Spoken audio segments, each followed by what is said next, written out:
الله الرحمن الرحيم سبح لله ما في السماوات وما في الأرض تسبيح وی الله لره هر هغه څه چې په اسمانونو او په ځمکه کې دی وهو العزيز الحكيم الله زورور دی او حکمت والا دی هو الذي الله هغه ذات دی اخرج الذين من اهل الكتاب من ديارهم چې ویستل هغه کسان چې کافران شوي وو د یهودیانو نه د خپلو کورونو نه لأول الحشر په اول ایستو سره ما ظننتم ان يخرجوا وظنوا انهم مانعتهم حصونهم دا غي ګمان نو چې موږ به څوک وباسي بلکې دا غي دا یقینو چې زموږ مضبوطې کلاګانې به موږ محفوظ وساتي من الله د الله د قهرنا فآتاهم الله من حيث لم يحتسبوا پس د الله قهر پر راغی د داسې طرف نه چې هغې یې تمه نه کوله وکذف فی قلوبهم الرعب او الله پاک واچول په زړونو د هغوی کې روب یخربون بیوتهم چې بیا روانول کورونه خپل بایدیهم و ایدی المؤمنین په خپلو لاسو او د مؤمنانو په لاسو فاعتبروا یا اولی الابصار لږ غونته کې خو عبرت والې ای د عقل خاوندانو ولولا ان كتب الله عليهم الجلاء که الله د هغې دپاره جلاوطني نه ولیکلی لعذبهم فی الدنیا نو عذاب به یې وله ورکړی په دنیا کې ولهم فی الآخرة عذاب النار او په آخرت کې د دې دپاره عذاب د دوزخ دی ذلك په دې وجه بانهم شاقوا الله ورسوله چې دوی د الله او د رسول سره دشمني ساتي ومن يشاق الله او هغه څوک چې الله سره دشمني کوي مخالفت کوي فإن الله شدید العقاب نو بېشک الله پاک سخت سزا ورکوونکی دی ما قطعتم من لینة او ترکتموها قائمة على اصولها هغه چې کټ کولې تاسو هغه مزیدارې کجورې یا مو پرېښودې په خپلو جوړو باندې فبإذن الله دا دواړه د الله حکم وليخزي الفاسقين چې الله رسوا کی فاسقان سورہ حشر منګ نن شروع کو په سورہ حشر کې الله پاک د سلطنت اسلامیه یو څو اصول ذکر کوي چې د اسلامی حکومت به څو اصولي کله چې پیغمبر علیه السلام د مکې نه مدینې ته تشریف یوړو نو په مدینه کې پیغمبر علیه السلام د یهودیانو سره لاول ناروغه وکړه ځکه چې د مدینې طاقت یهودیانو بنو قریظه او بنو نظیر هلته موجود وو بنو قینقاع عمو دې درېیمه ډله وه خو هغوی نیوټرل و غیر جانبدار وو هغوی هېچا سره نه ملګري کېدي هغوی وي موږ د جګړو نه تنګ یو بنو قریظه او بنو نظیرو سره پیغمبر علیهم السلام روغه وکړه او هغوی سره دا معاهده وشوه چې مسلمانان او یهودیان دا به یوي نو د چا چې کومې ډلې سره جګړه راځي دی به یو بل سره امداد کوي خو دی به بلې ډلې سره د یو بل په مخالفت کې نه ودرېږي بنو نظیر چې کوم دا د بنو قریظه نه تکړه او د هغې نه چې کوم دی نو مالداره وو هغوی پکې کمزوري نو ګرچې هغې مسلمانانو سره په جنګ خندق کې چې کوم دی نو دغه کړې وه د بغاوت کړی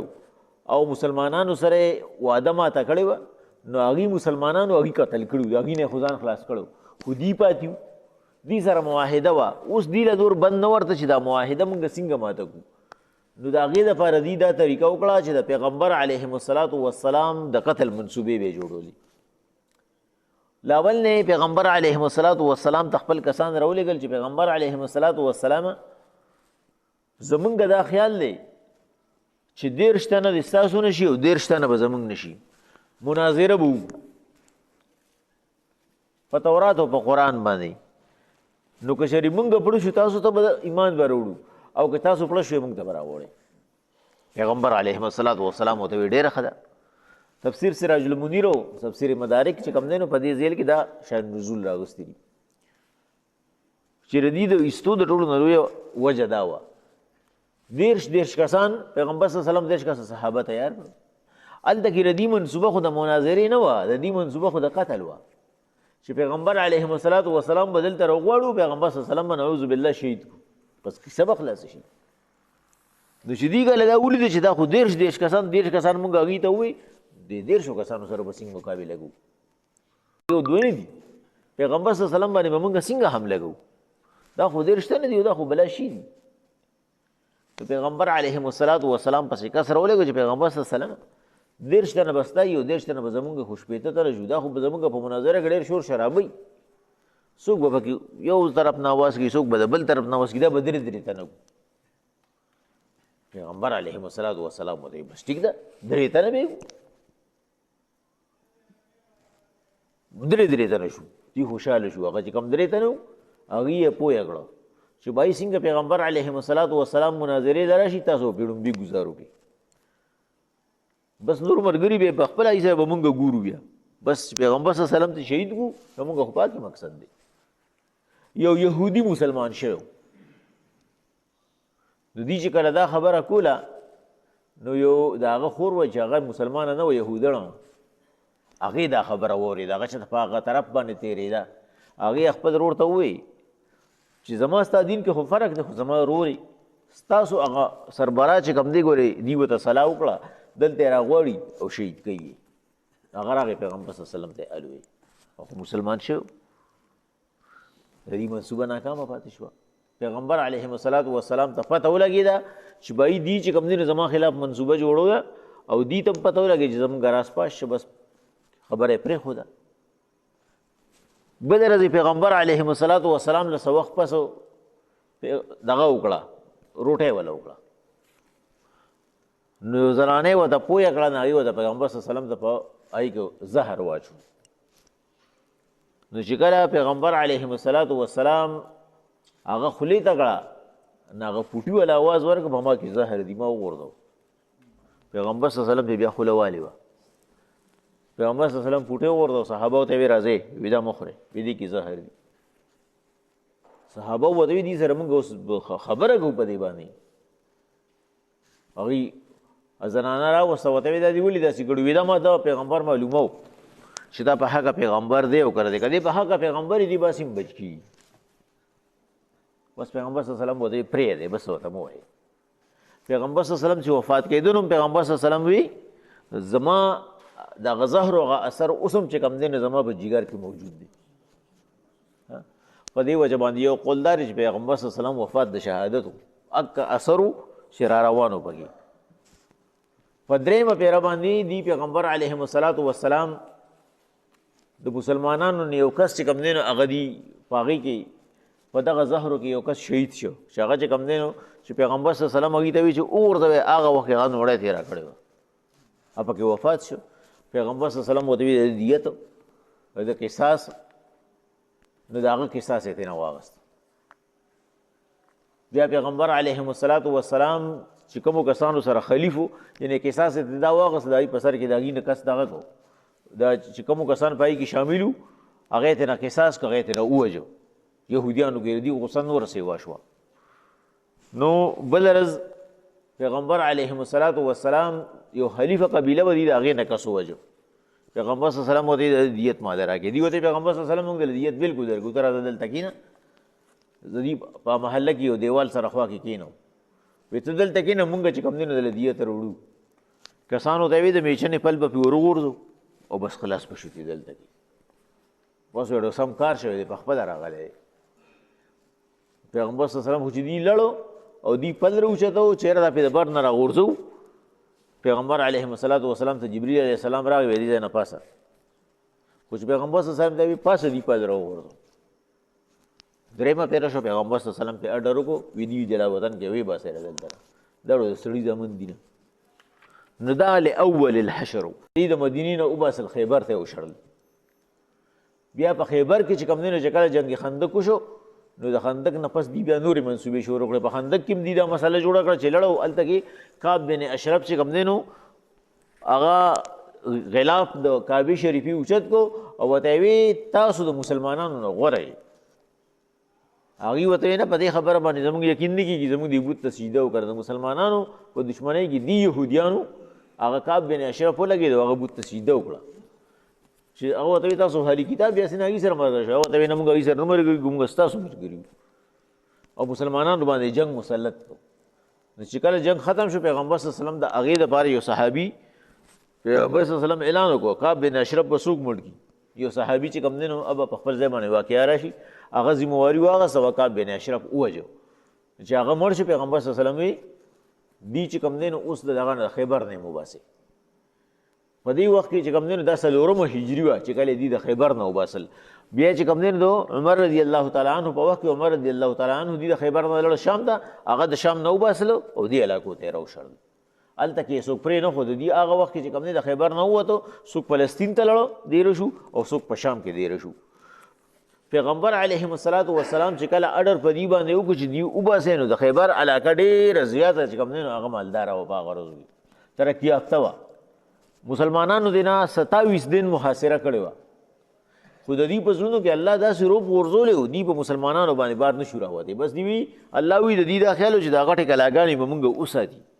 نو چې کله 27 دینو شو دوی باندې هر څه بند و ناکهبندي وه. نو دوی پیغمبر صلی الله علیه وسلم ته وي مونږ صلح کوو. پیغمبر صلی الله علیه وسلم ورته وي زه صلح نه کوم. بس 2 لارې دي، یو مقابلې ته راوځي یا د کورونه پرېږدی وځې. نو الله پاک د هغې خبره کوي چې پیغمبر علیهم الصلاة والسلام چې کله دی ستاسو په لاس باندې ما رسوا کړو او دی به خپل کورونه روانول مسلمانانو ته به یې راشي موږ سره امداد وکړي خپل کورونه به یې راغورځولي. پیغمبر صلی الله علیه وسلم ورته وایي چې اوښ څومره سامان وړي شي که هغه سري که سپینې او که لرګي هغه ځان سره وړی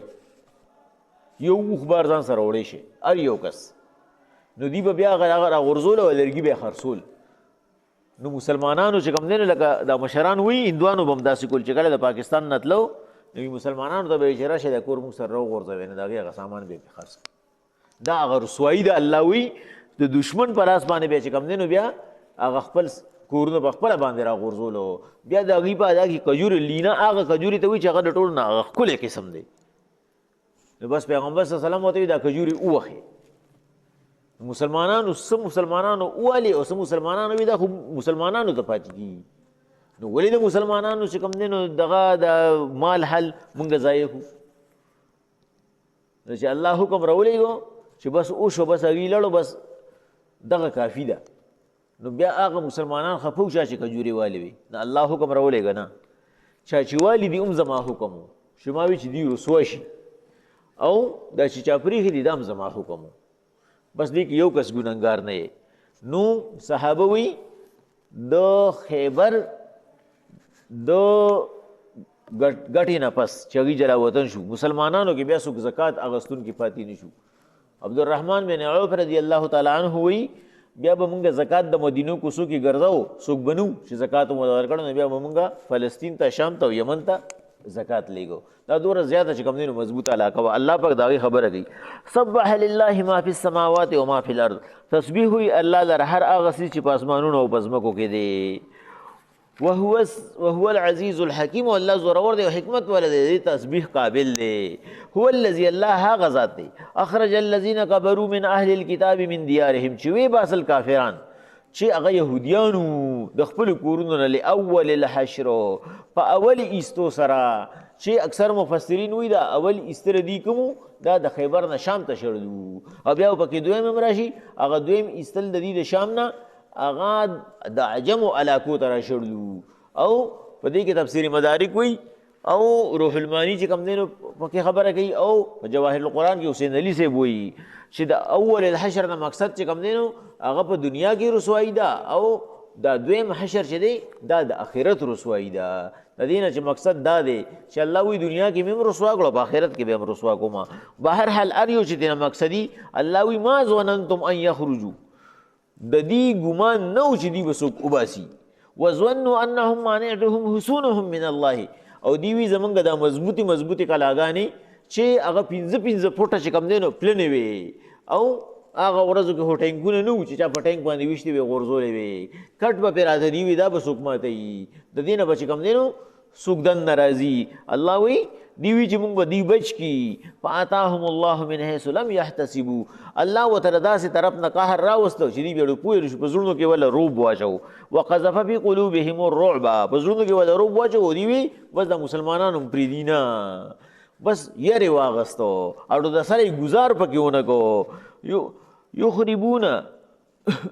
بیوتهم بأیدیهم و ایدی المؤمنین را غرزولی کورونه په خپل لاس او د مسلمانانو په لاسو بیا مسلمانانو ته راځي موږ سره مدد وکړي زموږ کورونه را غورځوي نو فاعتبروا یا اولی الابصار دا دینه عبرت والے د عقل خاوندانو چې څوک په دین باندې ټینګ شي کامل مسلمان شي نو الله ورسره مدد کوي ولولا ان كتب الله عليهم الجلاء کچره الله د دې جلاوطن نو لیکلي دو ابدنا ازلنا تر ابد پورې دا نو لیکلي په ابتدا کې په لوح محفوظ کې نو لیکلي چې دی به جلاوطن کیږي دا الله وی لعذبهم فی الدنیا دی له ما ناکار عذاب ورکړو په دنیا کې خود دی په قسمت کې ما دغه لیکلي وا چې دی بر دې ملک نوزي پر رسوای سرا ولهم فی الاخرته عذاب النار په آخرت کې ردی د پر عذاب د دوزخ دی ذالک بانهم بدی وجا شاق الله ورسوله چې دی دشمنی کوونکی دی مخالفت کوونکی دی د الله او د رسول سره ومن یشاق الله فان الله شدید العقاب هغه څوک چې هغه دشمنی کوي د الله سره نو د هغه دپاره سخت عذاب دی ما قطعتم من لینة او ترکتموها قائمة على اصولها فباذن الله اے مومنانو تاسو که کجوري کټکولی او که پرېښودې مو دا دواړه د الله حکم تاسو په دې ګناهګار نه یې ولی یخزی الفاسقین چې الله پاک رسوا کی او اشرمئی دې فاسقانو لرا چې یهودیان